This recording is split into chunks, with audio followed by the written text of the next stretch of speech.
"Air, Bah! Kabur! Kabur, lari!" Ketika tiba-tiba petir menyambar pucuk pohon cantigi di belakang kami. Mata itu menatap lekat padaku tanpa berkedip. Assalamualaikum warahmatullahi wabarakatuh. Jumpa lagi bareng Bobby di Lentera Hitam. Tentunya yang akan menceritakan kisah misteri pendakian gunung. Pada kesempatan kali ini saya akan menceritakan kisah misteri yang berjudul Teror di Gunung Dempo. Cerita ini ditulis oleh Aras Anggoro. Terima kasih buat penulis yang sudah mengizinkan kami untuk menceritakan kisah ini. Seperti biasa, kisah ini berepisode. Dan kali ini episode yang pertama. Bagaimana kisahnya? Kita langsung saja ke ceritanya. Cerita horor dimulai.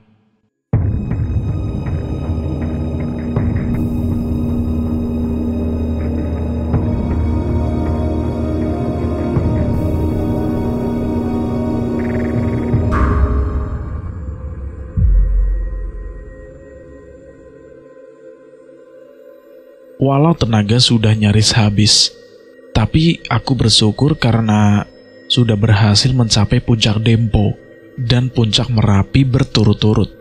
Sekarang yang kami perlukan tinggal menuju pelataran, masuk tenda, dan istirahat.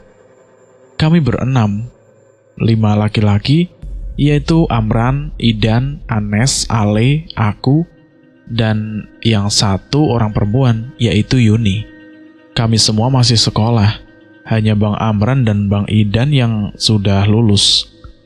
Dalam pendakian Dempo ini, Bang Idan bertindak sebagai pemimpin rombongan. Karena selain lebih tua, dia juga pernah kesini sebelumnya. Begitupun Bang Amran dan Yuni. Sementara buat yang lainnya, termasuk aku ini, adalah pendaki perdana. Ada kekhilafan konyol, namun akibat ditimbulkan tak pernah terbayangkan oleh kami. Tanpa sengaja Bang Idan membawa kartu remi bergambar porno di karirnya. Bang Idan menemukan kartu itu di kantong celananya ketika baru saja berganti pakaian setelah kami baru sampai di pelataran. "Gituan kenapa dibawa, Dan? Kau ini ngajarin gak bener aja," kata Bang Imran ketika melihat tumpukan kartu itu. Tak sengaja aku, Am," jawab Bang Idan malu-malu, lalu menambahkan sambil cengar-cengir. "Habis kami mainkan kemarin malam, kok malah ikut terbawa packing. Hati-hatilah, Dan. Mereka ini masih sekolah, apalagi ada perempuan," sambung Bang Imran. Bang Idan cuma garu-garu kepala sambil tersenyum malu. Tapi insiden itu segera kami lupakan. Malah kami justru bersyukur kartu-kartu remi itu bergambar porno itu segera kami mainkan, walau terpaksa sambil menahan air liur melihat gambar-gambar surnya. Menjelang maghrib, aku mendekati Anes dan Yuni yang sedang memasak nasi di luar tenda, mengabarkan kalau kami hendak sholat maghrib berjamaah dulu. "Aku sholat maghrib dulu, Nes, Yun," kataku kepada si Anes dan Yuni. Anes menganggukkan kepalanya dan menjawab, "Iya, Pin, aku di sini nemenin Yuni. Dia haid ternyata." "Tadi enggak," balasku kepada si Anes. "Baru banget dapet." Kali ini Yuni yang menjawab tanpa menoleh ke arahku. Akhirnya kami berempat sholat maghrib berjamaah. Sedangkan Yuni dan Anes berbeda keyakinan. Selesai sholat bersamaan nasi matang, tapi baru saja kami bersiap untuk makan. Tiba-tiba, gerimis disertai angin kencang yang disusul oleh badai menerjang. Kami semua langsung buru-buru masuk ke tenda. Rasa lapar sudah tak terpikirkan lagi. Hujan besar dan angin kencang seakan berniat ingin merubuhkan tenda kami. Frame tenda terdengar bergemeretak, menahan tekanan badai. Kain tenda yang lepas dari pasaknya berkibar-kibar, menghasilkan suara yang menciutkan nyali. Aku melihat satu persatu wajah pucat pasi teman-temanku. Ini adalah pengalaman pertama kami dihantam badai dahsyat di gunung. Nyaliku turun hingga titik terendah, apalagi tidak ada orang lain di gunung ini selain kami. Yang paling kutakutkan adalah jika tenda kami diterbangkan badai. Karena kurasakan semakin lama tiupan angin itu malah semakin kencang. Aku lalu berinisiatif keluar untuk mengecek dan mengencangkan pasak-pasak tenda itu. Bang Amran ikut keluar bersamaku. Masing-masing kami memegang sebuah senter karena gelap sudah mulai turun. Baru saja menyembulkan kepalaku keluar tenda, hujan dan angin langsung menampar wajahku. Aku gelalapan mencoba bernafas. Angin yang terlalu kencang membuatku kesulitan menghirup udara. Tapi selain badai angin ini ada suara lain yang menarik perhatianku dan Bang Amran. Suara itu hilang, timbul di antara desingan suara angin badai. Namun yang jelas intensitasnya semakin meningkat. Suara itu bagaikan berasal dari dalam tanah. Rasanya aku juga bisa merasakan getaran di bawah kakiku. Lalu mataku melihat sesuatu yang paling mengerikan yang pernah aku lihat. Bang Amran juga tampak membelalak, seakan tak mempercayai penglihatannya. Sekian detik kaki kami berdua seakan tertancap ke tanah, tak mampu digerakkan. Lalu saat kesadaranku pulih, sekuat tenaga aku berteriak kepada teman-teman yang ada di dalam tenda. "Air bah, kabur, kabur, lari!" Aku berteriak-teriak dengan panik. Mendengar teriakanku, teman-temanku langsung berhamburan keluar tenda dan dengan mata kepala sendiri melihat pemandangan paling mencekam yang pernah kami lihat. Dengan ngeri kami melihat dari atas puncak Merapi, air bah turun bergulung-gulung ke arah kami. Tanpa berpikir lagi, kami langsung lari tunggang langgang ke arah yang lebih tinggi. Waktu seakan bergerak lambat bagi kami. Sementara di belakang, suara air bah terdengar semakin mendekat dengan cepat. Yuni berlari sambil terjatuh-jatuh karena panik. Kami tiba di tempat yang aman tepat waktu. Dengan mata kepala sendiri, kami menyaksikan air bah menerjang tenda kami, menggoyahkan dan hilang terbawa aliran banjir. Kulihat Yuni terjatuh lalu menangis. Teman-teman lain juga terlihat syok. Aku memandangi kedua tanganku yang gemetar hebat. Kami hampir saja mati barusan. Aku tidak menyangka air di kawah puncak Merapi bisa naik dan menimbulkan air bah. Terlambat sedikit saja, kami akan ikut terseret, seperti nasib tenda kami. Untunglah di situ tidak ada orang lain selain kami yang ada di pelataran. Malam semakin gelap, badai sudah menghilang kekuatannya, tapi hujan rintik masih belum berhenti. Di situ kami berkumpul berdesak-desakan, bingung harus berbuat apa. Tenda dan seluruh peralatan kami sudah hilang, tak berbekas. Yang tersisa hanya senter yang aku dan Bang Amran pegang. Malam semakin pekat, tak dapat lagi kami bedakan mana tanah dan mana langit. Puncak Merapi hanya terlihat sekilas seketika petir menyambar. Setelahnya kembali hanya kegelapan. Bang Idan akhirnya mengambil keputusan untuk turun. Semakin lama kami diam di tempat tanpa tenda, akan semakin berbahaya. Apalagi kami masih harus melewati puncak Dempo untuk turun. Belum lagi suhu dingin ditambah hujan rintik. Hipotermia bisa menerkam kami kapan saja. Kami berjalan pelan. Jalanan berbatu ke arah puncak Dempo menjadi licin akibat hujan. Kami harus berhati-hati. Bang Imran berjalan di depan sambil mengarahkan senternya memperhatikan jalur yang kian menanjak. Di belakangnya mengekor adalah aku, Yuni, Ale, dan Anes. Senter satu lagi kuserahkan kepada Bang Idan yang berjalan di paling belakang. Aku sedang konsentrasi pada nafasku ketika tiba-tiba petir menyambar pucuk pohon cantigi di belakang kami. Jantungku hampir copot karena kaget. Sebuah titik api terlihat bekas sambaran petir tadi sebelum akhirnya hilang tersiram hujan. Kami semua saling berpandangan tanpa berkata apa-apa. Belum juga hilang rasa kaget kami, sebuah petir yang lain menyambar pohon cantigi yang lebih dekat. Lalu petir yang lain menyambar sebuah batu besar yang jaraknya lebih dekat lagi. Batu itu langsung terbelah dan terbakar api. Jantungku berdegap kencang. Firasatku mengatakan ada sesuatu yang salah. Instingku berteriak-teriak agar aku cepat lari dari situ. Petir-petir ini mengejar kami. Dan tanpa komando lagi, kami semua berlarian dengan panik semampu yang kami bisa. Petir itu terus menyambar di belakang kami. Semakin mendekat, petir itu semakin mendekat. Tiap kali suara menggelegar, jantungku seakan berhenti berdetak. Dalam kepanikan itu, sesekali ku dengar isak tangis si Yuni yang ketakutan. Lalu, sebuah tiang cahaya putih raksasa menghujam beberapa meter di depan kami. Di situ, kami semua pasrah.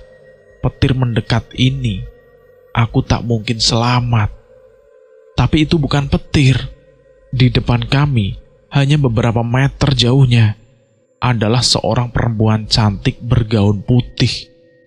Matanya menatap kami penuh kebencian. Mimik wajahnya terlihat sangat marah. Seluruh tubuhku gemetar, tapi aku tak mampu bergerak, walaupun hanya untuk menunduk. Yang bisa kami lakukan hanya terpaku menatap senyum sinisnya. Kedua tangannya terlihat sedang memainkan sesuatu, dan jantungku berdesir menyadari yang ada di tangannya adalah kartu remi bergambar porno milik Bang Idan. Seiring senyumannya yang menghilang, tangannya terangkat pelan dan terlihat mengancam. Dari telunjuknya menunjuk lurus ke arah Yuni. Lalu sebuah suara terdengar lembut tapi mengerikan. "Kamu punya saya." Sebuah petir menyambar lagi. Seketika perempuan bergaun putih itu hilang, tak berbekas diiringi suara cekikikan yang menggema di antara pohon-pohon cantigi di puncak Dempo. Aku ketakutan setengah mati di situ. Kakiku mendadak lemas dan mataku mulai panas. Yuni lebih parah. Kulihat tubuhnya gemetar tak terkendali. Bang Idan yang paling duluan menguasai diri segera menggapit tanganku dan Yuni dan meminta kami segera bergerak. "Ayo bergerak, ini udah gak beres. Penghuni sini marah sama kita," kata Bang Idan.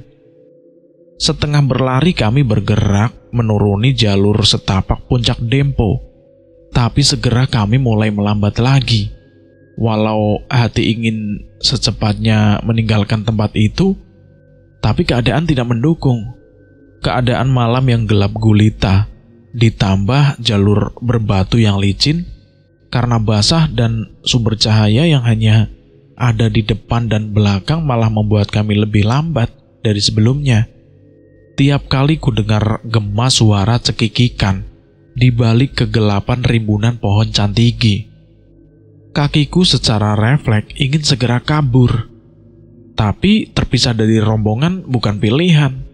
Dari sudut mata, kulihat kelebatan-kelebatan sosok putih. Dan aku sungguh tidak ingin memastikan sosok apa itu sebenarnya. Gerimis sudah berhenti dan bulan mengintip sedikit di balik awan. Tapi hembusan angin masih setajam silet. Aku sudah tak mampu membedakan apakah menggigil karena ketakutan atau kedinginan. Teman-teman yang lain keadaannya masih sama denganku. Yuni, Ale, dan Anes. Kami masih mampu bergerak karena kami merasa dijaga oleh Bang Idan di depan dan Bang Imran di belakang. Berkali-kali mereka selalu mengingatkan untuk bergerak dan terus berdoa.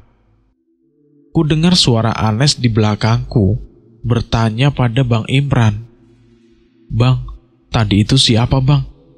Walau suaranya pelan tapi masih cukup terdengar olehku. Bang Amran tidak langsung menjawab. Ada jeda sebentar sebelum akhirnya dijawab dengan suara yang terdengar ragu. "Putri Dempo." Bang Amran menjawab seperti itu. Kami melanjutkan melangkah turun dengan pelan dan beriringan. Aku terus-menerus merasa was-was, seakan ada banyak mata yang sedang mengawasi kami. Kadang aku tersentak kaget melihat cahaya senter yang disorot ke tanah dari belakangku. Padahal hanya cahaya senter Bang Amran. Nafas-nafas kami terdengar berat. Otot betis dan pahaku mulai terasa kaku.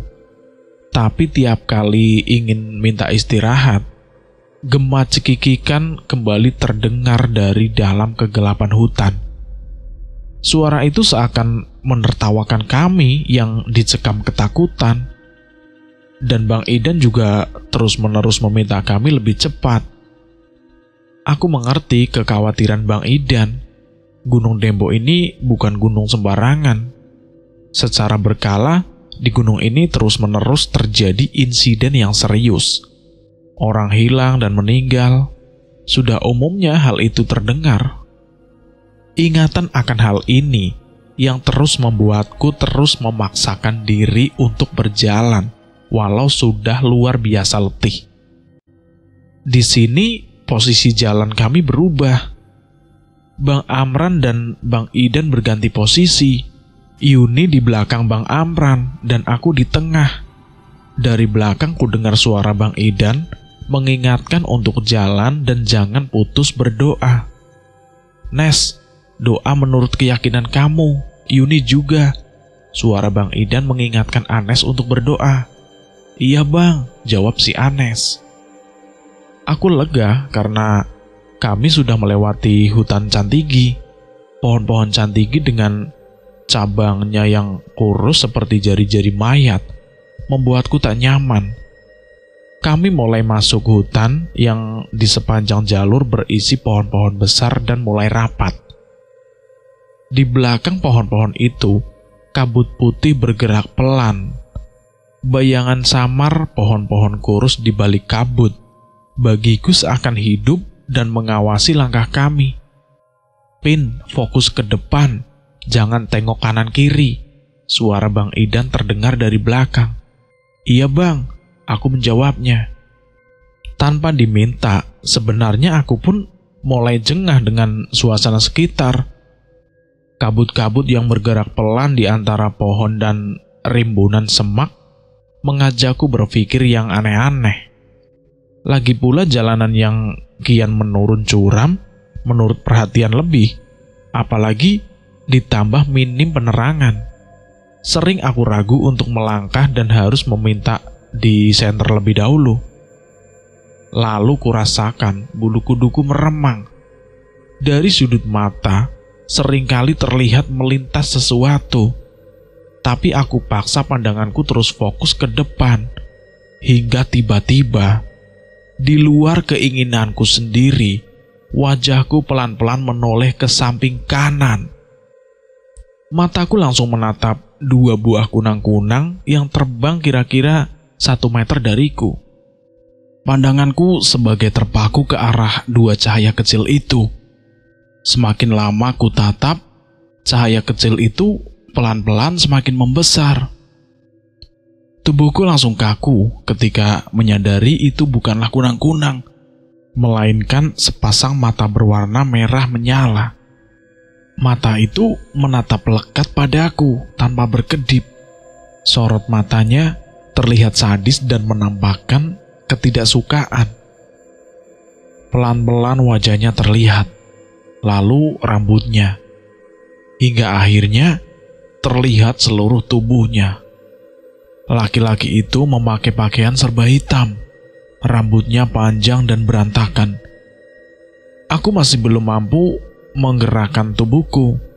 Leherku kaku. Bahkan untuk mengeluarkan suara pun aku tidak bisa. Tiba-tiba, jantungku seakan lepas ketika wajah makhluk tadi dalam sekejap sudah berada sejengkal dari wajahku.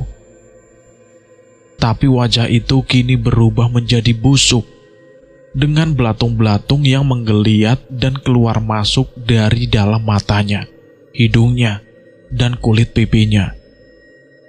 Bau bangkai yang sangat busuk terhirup dan membuatku mual. Mataku membelalak ngeri dan refleks berteriak sekuat tenaga. Dan wajah busuk itu terus mendekat. Jeritanku semakin menjadi ketika kulihat kulit daging yang busuk di pipinya itu berjatuhan ke tanah. Sebuah tamparan keras menyadarkanku. Itu adalah Bang Idan yang tiba-tiba sudah ada di depanku. Ketika kesadaranku mulai pulih, aku mendapati diriku sedang duduk dengan posisi tangan menutup wajahku. Teman-teman yang lain ada di sekelilingku. Bibirku gemetar, begitu juga seluruh tubuhku. Mataku nanar mencari-cari keberadaan makhluk tadi. Lalu Bang Idan memegangi wajahku dengan dua tangan dan memaksaku melihat lurus ke matanya. "Dek, sadar dek, sadar," ku dengar lembut suaranya. Tapi aku masih saja menjerit ketakutan. Hingga tamparan kedua mendarat di pipiku, barulah aku sadar sepenuhnya.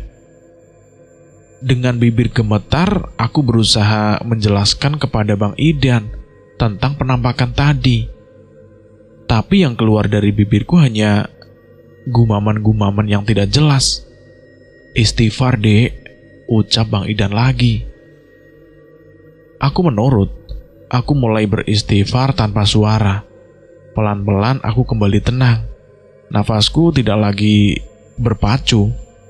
Di sampingku ada Bang Amran berjonggok sambil mengusap-usap punggungku untuk menenangkanku. "Istirahat sebentar Dan, kasihan adik-adik ini pasti lelah." Ku dengar Bang Amran berbicara kepada Bang Idan. Perutku yang masih mual karena mencium bau busuk tadi berkontraksi dan akhirnya aku muntah-muntah.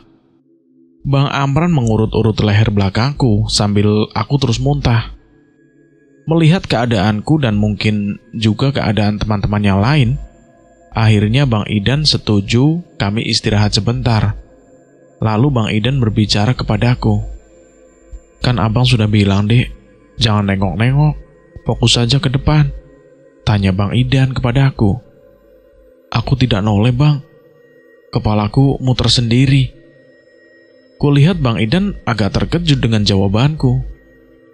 "Ya udah, istighfar saja. Nyebut ya dek," kata Bang Idan lagi padaku.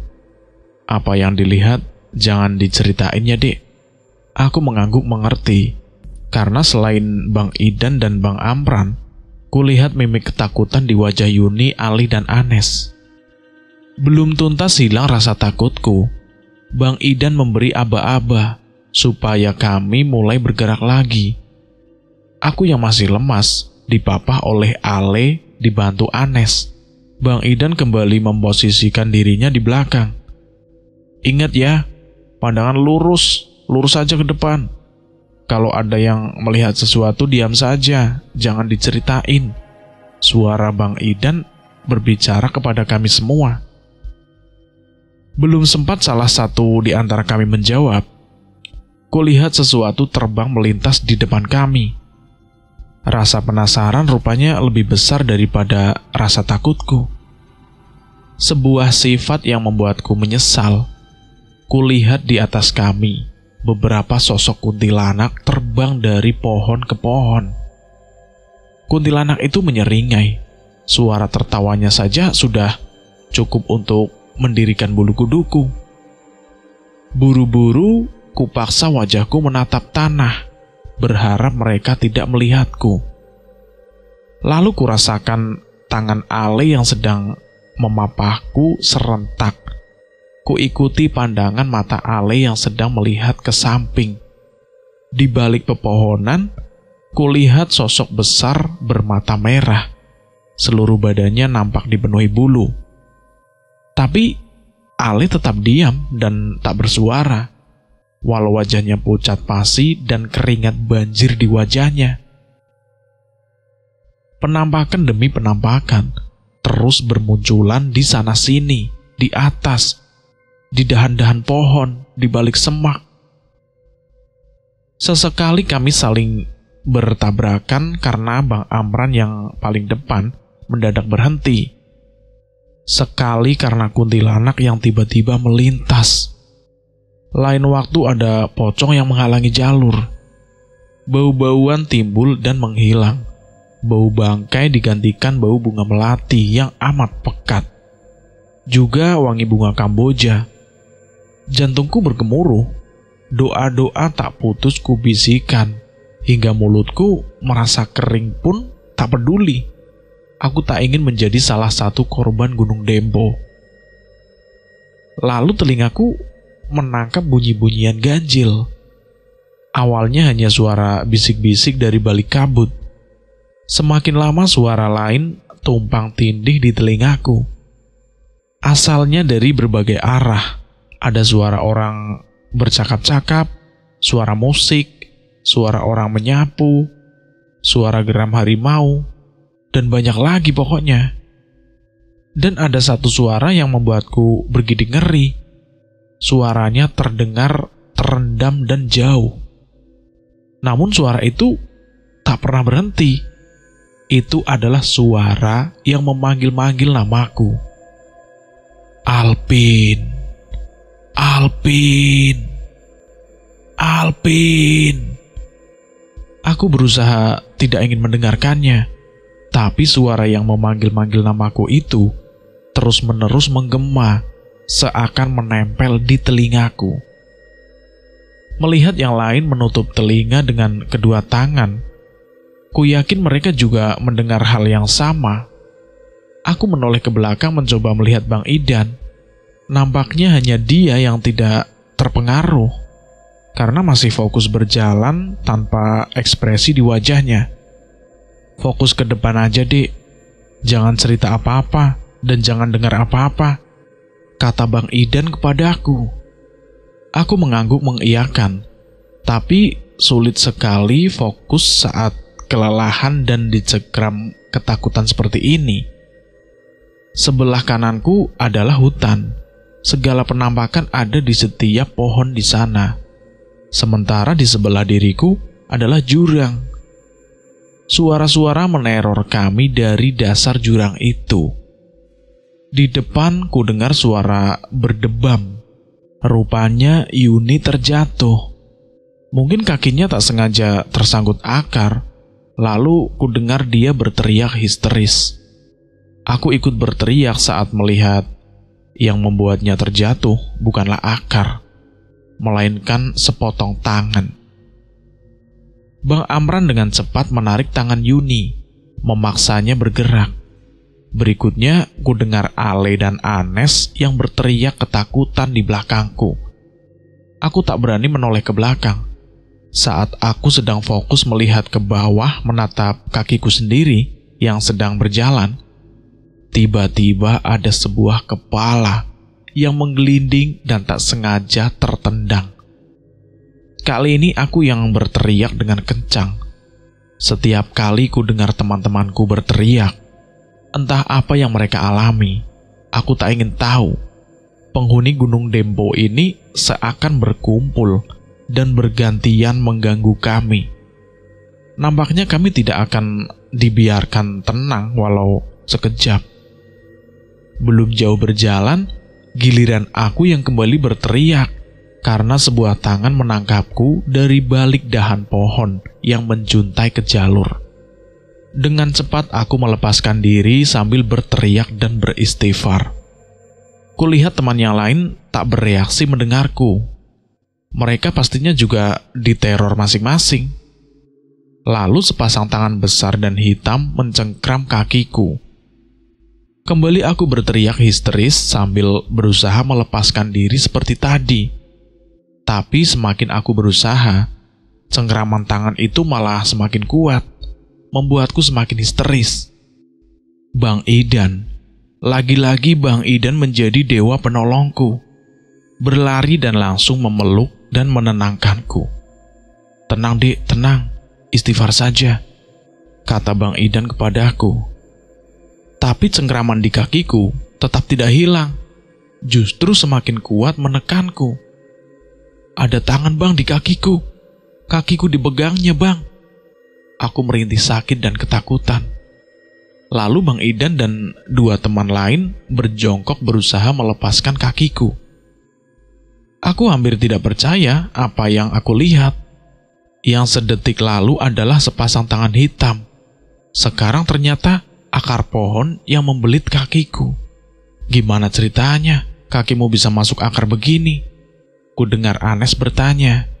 Dia merasa heran karena kakiku terjepit 2 akar yang saling menggapit.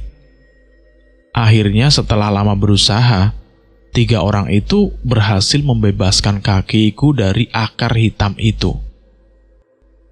Cerita ini pun bersambung sampai di sini, dan saya akan melanjutkan ceritanya di episode berikutnya.